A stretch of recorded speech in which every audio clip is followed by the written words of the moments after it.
Hey guys, what's up? So we're gonna do just a little mini textual criticism video right now.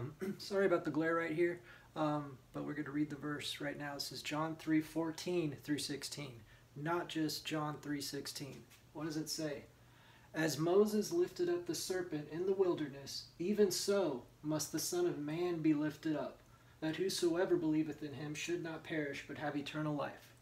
For God so loved the world, that he gave his only begotten Son, that whosoever should believeth in him should not perish, but have everlasting life. Do you see how I kind of read that? All Christians have this tendency to only read 16, but the term right here, so, is a conditional phrase. For instance, if I said, I so want to go to the mall, that means you're just heightening the feeling of wanting to go to the mall. But if I said so in this way, this is that, so that is this. You get me? I don't know actual term, like, let's see, since the sun shines brightly, so the light on earth is brightened. You see what I mean? It's sort of a comparative grammatical use of the term. So when Christians read this, what they always say is, for God so loved the world that he gave his only begotten Son.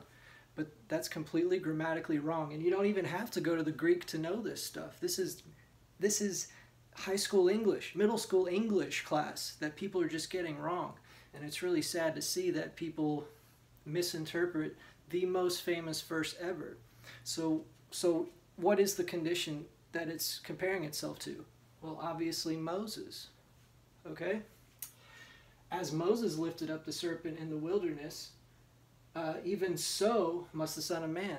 I underline so here because it's used the same exact way here, but we use it in a more modern day idiotic type way, to be honest. Even so must the Son of Man be lifted up. For God so also, we should let's put something to make it easier to understand. Oops. Okay, let's read it with that word in there. For God so also loved the world, that he gave his only begotten Son. That's what that's referencing.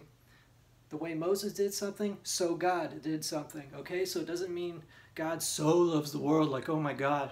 That's not what it means grammatically, and it's really embarrassing to see Christians interpret it that way. And if we want to get into the Greek, what is this word, world? It's going to be cosmos.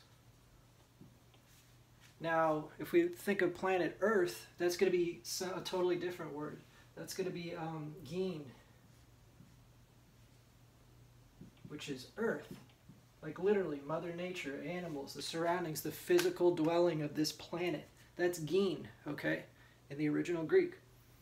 Cosmos right here means orderly arrangement. If you just look up the Standard Strong's Concordance Dictionary, it means orderly arrangement. It doesn't mean everything in the entire universe, including the people in it. Cosmos itself is his orderly arrangement.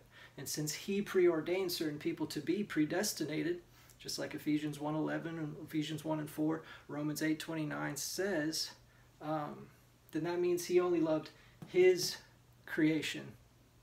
Okay? The cosmos is not just literally the whole world.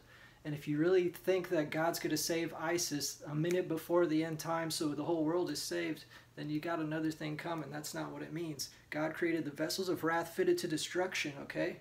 He created the wicked for the day of evil. I, the Lord, create evil and good. I create the light and the darkness. Christians are so hesitant to admit God does any evil. God hardened Pharaoh's heart. In the Old Testament, he's killing everyone because they all just don't understand it. They keep worshiping these images, and God spreads this the plagues everywhere, and he parts the sea for Moses, and we still don't care, and they're still worshiping a golden calf the next week. Okay, God's pissed because of all of his miracles, and he's pissed that we're reading it the wrong way. Okay, so when you look up John 3:16, you need to understand that word so is a conditional phrase. And to help other people better understand it, just add that word also. For God so also loved the world. We're like, what does also mean? What does it mean? Well, it's comparing it to the verse in front of it. It's not an independent verse, which everyone says, oh, John 3:16, John 3:16. This is not a standalone verse. You have to read it in the context. And if you don't, you're going to think so just heightens the word love. And that's not what it's doing. It's comparing his love to the way that Moses lifted up the serpent. Okay? It's a compare and contrast. It's not an enhancement. That's the grammatical usage of the term so. So anyway, I got all this from Jim Brown's Grace and Truth channel. Oh, and 6th grade grammar books. So if you want to go into it, we can. And I'll show you some good videos to study this stuff the right way. Later.